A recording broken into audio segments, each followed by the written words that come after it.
Time to say a very good morning to Mr. Peter Hitchens from the Mail on Sunday. Peter, very good day to you. Morning to you too. I see that you have entered London once more wearing your customary gas mask, and I see that you've managed to find a way of putting some spectacles over it. Well, I was surprised. I thought I'd give it a try, but the actual sort of nozzle on the front of the gas mask seems to have been designed by the Warsaw Pact gas mask designers to take a pair of reading glasses, so you could read Pravda or something. Very good. Well, you know what? I was much encouraged at the weekend by you slaughtering a lot of mental pygmies on Twitter who thought that by you saying that the left had taken over the country, you must be wrong because the Tories were in power. I was particularly amused by your put down on Ian Birrell. Well, Ian, I'm afraid I barely speak to him, but he is clueless about politics. So tell us why you believe that this country is now in the grip of the left. Well, this is what I wrote in my book about the abolition of Britain back in 1999. The people have to understand that revolutions don't happen the way they used to. No one comes along, seizes the post office and the barracks and the railway station and hoists the red flag over it anymore. Don't have to, do it. People in bayonets don't do it. What happened was that my generation of revolutionary and left liberal students who came out of university in the late 60s and early 1970s went on a long march through the institutions, and around about 25 years after we all left university, we began to get into positions of prominence. And the ideas which we'd picked up in that time are the ideas of now. The whole politically correct, as it used to be called, woke series of beliefs. And this came into all kinds of places. You hear it now in the mouths of judges, quite senior judges, right up to the Supreme Court. You hear it in the mouths of police officers. You hear it in the mouths of civil servants. You see it in the behavior and announcements of local authorities. All kinds of, and it's constantly pushed in schools. And of course, it is absolutely dominant at the BBC, which I might say during the past several weeks has only once asked me to make a brief cameo appearance on a recorded program, and that was that, right. Apart from one regional station. And they do know where to find me. They used to have me on quite a lot, but on this they have been so shameful in completely and utterly failing. Well, because they can't possibly... the case against the I mean, they can't possibly entertain, this kind of nonsensical derision of the government from somebody as prominent as you, because they might have to then admit that you might be right. Well, it's not just that. They just don't. There are, and you discover this whenever you go into battle on social media, there are millions of people in this country who are completely unaware that there is a coherent set of expert critics who are actually against the policy being followed by the government of shutting down the economy and house arrest, and have good reason for doing so. People simply don't know it. They still think. I get patronizing messages saying there's a virus, there's a pandemic, right. As if this answered all questions, right. and as if there was no contest about the matter at all. Yeah, and also with you and I, and people say to me now, "Oh, look, you Peter has managed to convince you." And I always say, and at the risk of boring everybody who's been listening to all of our conversations, the dial has moved.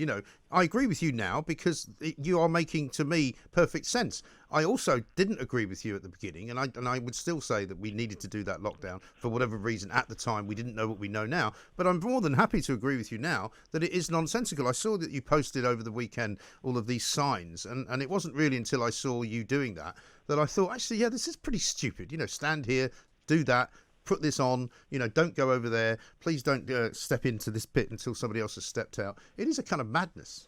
Well, it's like being a tiny child again. And when I posted this, the huge number of morons and imbeciles on Twitter who simply normally I reply to attacks on Twitter because if there's any coherence in them at all, I have this thing called the presumption of intelligence. I assume that there's someone intelligent in there somewhere, and I give them a chance to argue. But these are just people who seem to think that by saying it's ridiculous to have on the pavements of the main streets of Oxford signs saying "walk this way," right. by simply that I was in some way attacking the idea of traffic signs, or that I didn't believe that motor cars could be controlled. I had to point out that at 30 miles an hour, a motor car, which is a ton of steel, glass, and rubber, takes 75 feet to stop. whereas a human being moves at 3 miles an hour. Right. You simply don't have the same system of control for these things, which is why there have never been one-way pavements and in most civilized Western cities, and there have never been traffic controls for pedestrians, because it's not necessary. We're free people. We can avoid each other. The real problem, I have to say, in the past few years has not been the coronavirus, but people who carry on looking at their smartphones the whole time, the zombies who career into you. But that's the other thing, right? It's not dangerous, it's just silly. But there's simply an inability even to see this infantilizing, this telling us what to do, where to go, when we can go out, where we can live, who we can sleep with, all the rest of it is just an interference in our lives completely unprecedented in our history.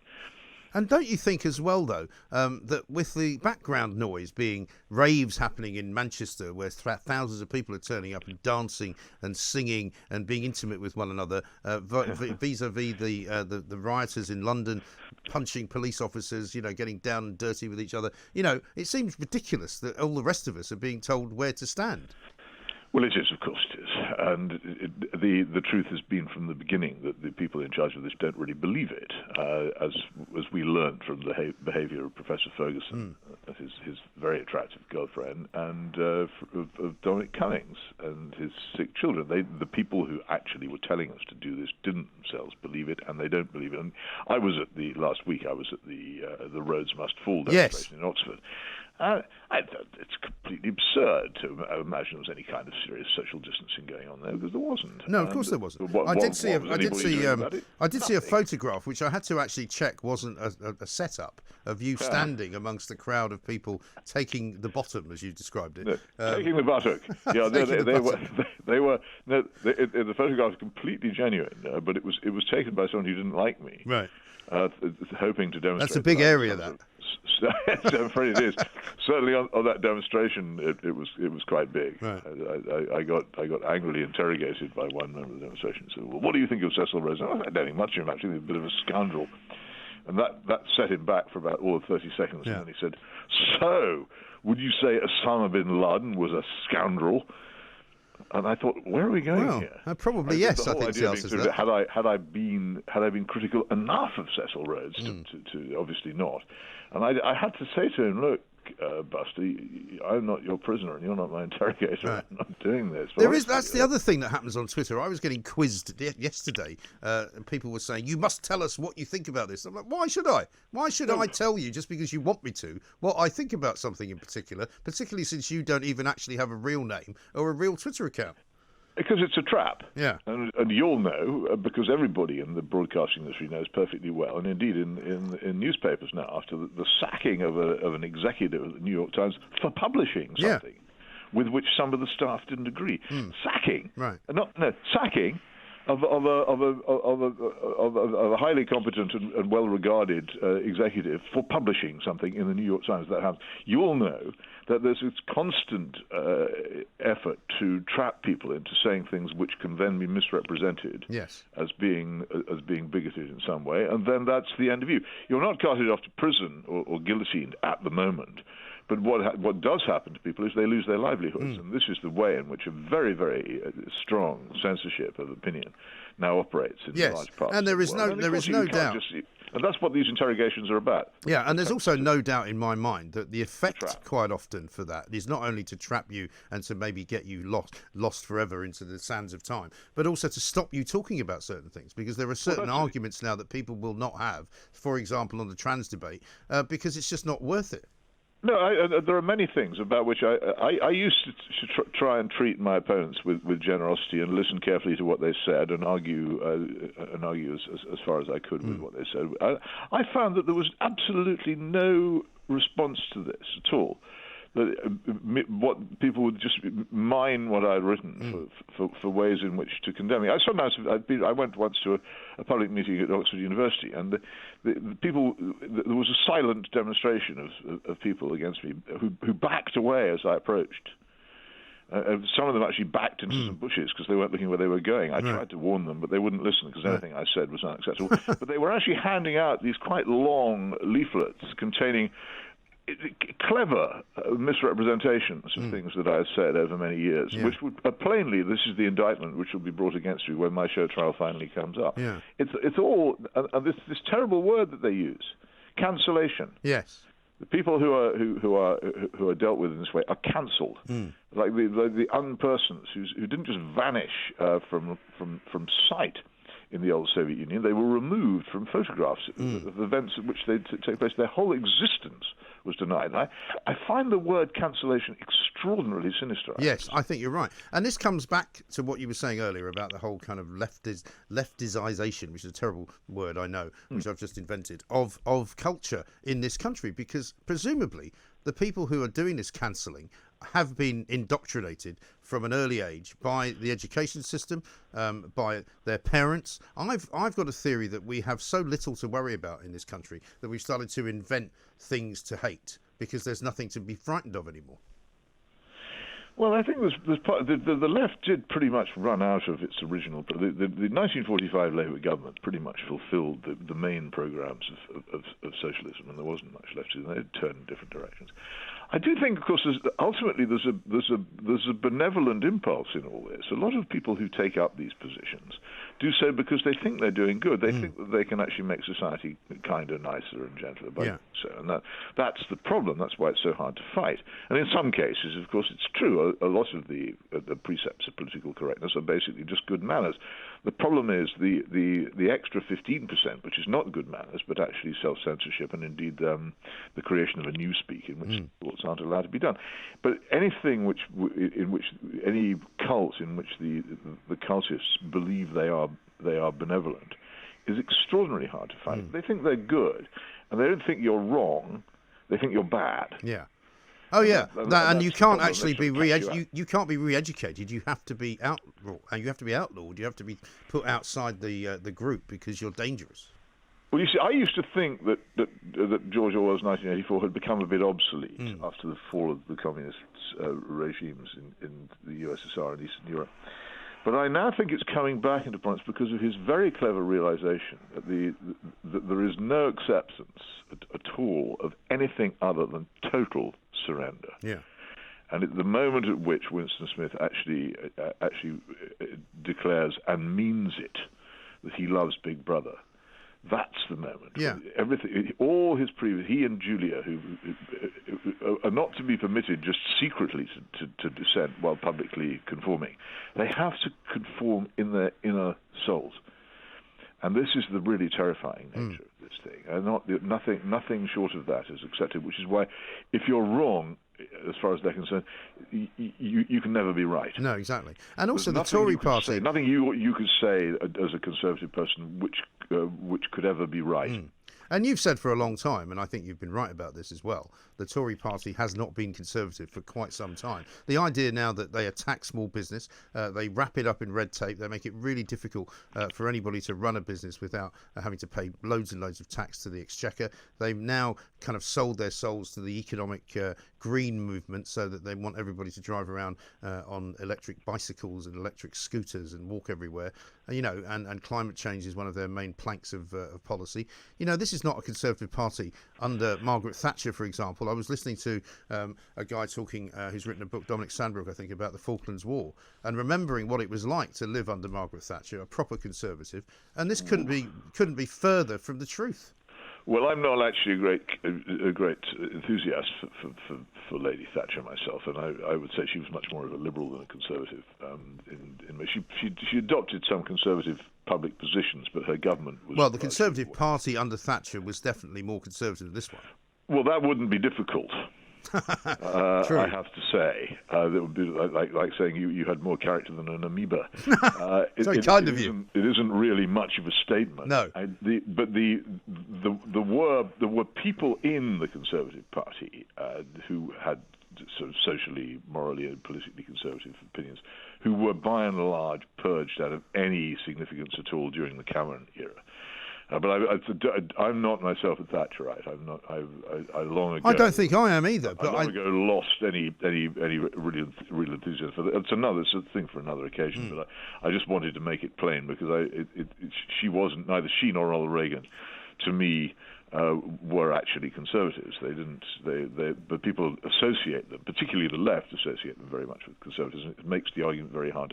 If that's what conservatism is, then in my view, you can see in many cases why people don't like it. Well, possibly so, but certainly what they were leaders, which we seem to be, and what we seem to need right now is a leader. And I'm sorry to say, because I have been a great supporter of Boris Johnson and his government up to relatively recently, I just don't think they're doing very much leading anymore.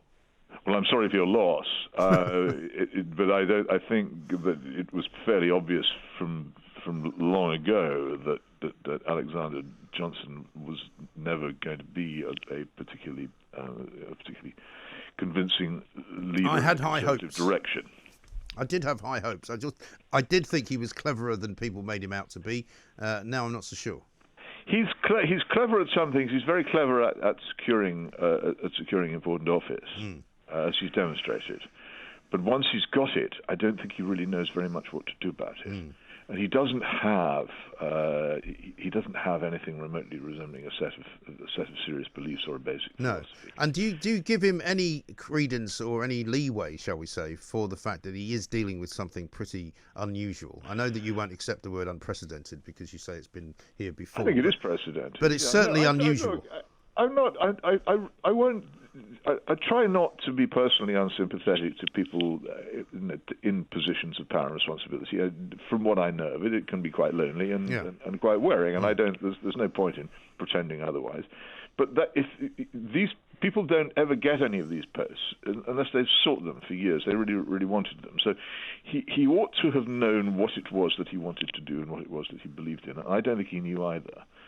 And so what we basically have is a man who was made into a superstar by Have I Got News for You, which actually, bizarrely enough, could have happened to me, but didn't, because they were looking for a right-wing person on the panel, and they gave me a tryout, and they didn't like me, so that was the end of that. But it could think. Was it because you wouldn't let any of them talk? I've been on the one time I was on, the amazing effect that it had on my personal fame, just in one go, was astonishing. Well, television does that, doesn't it? Transformed him into a national figure, week after week. Yeah, I mean, amazingly, TV still is the most powerful medium of any kind. No matter how much we put ourselves out on YouTube, if I was to appear on Question Time, I would be a sort of sensation overnight, as people are, as indeed you have been, I'm sure, before. But it's quite good Question Time, but it's no good anymore. It doesn't begin to compare with semi-entertainment programs such as Have I Got News for You.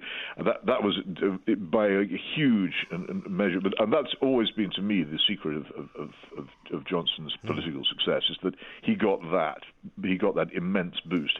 Everybody knows his name, everybody knows his face, everybody knows his voice, and because it's an edited program, it appears to be live, but it's not. And because once they've decided to make you a star, they make you look good. So he was Mr. Funny as well, and he was officially funny, which is a tremendously important thing to be. I, as you know, have no sense of humour at all. So, I disagree. I believe that over the course of the last 11 weeks that we have somehow eked slight humour out of you.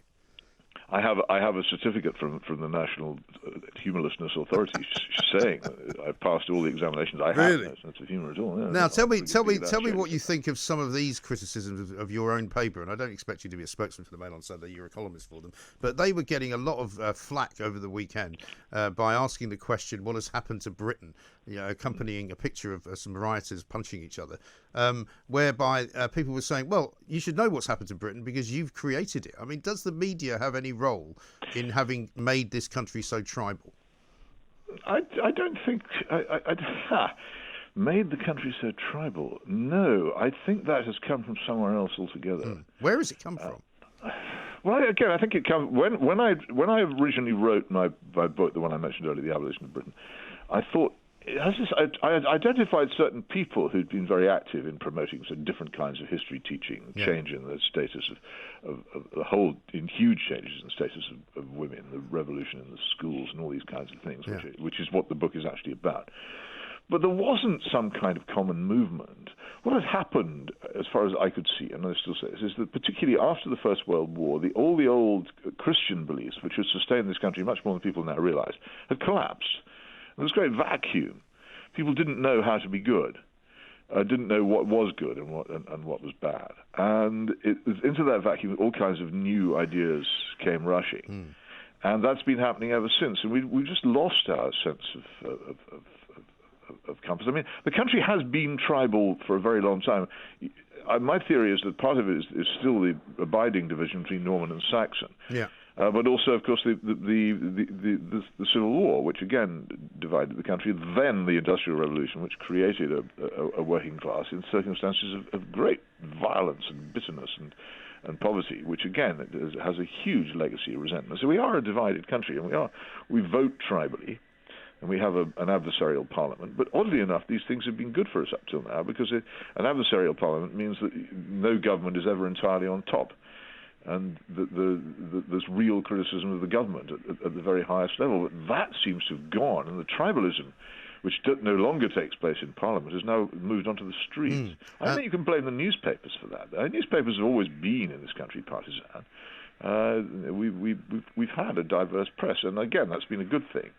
But oddly enough, I think it's less diverse than it's been for a very long time. Yes, no, I totally agree. Peter, sadly, we're at the end again, but I'm going to leave you with this one thought, and we'll talk about it next time. Somebody's just asked me on Twitter, is Peter Hitchens in favour of anything? He seems to be against everything. So let's talk about that next time, what you're in favour of. Peter Hitchens from the Mail on Sunday, once again, talking a great deal of sense. Some of it you might agree with, some of it you might not agree with. But by all means, do let us know.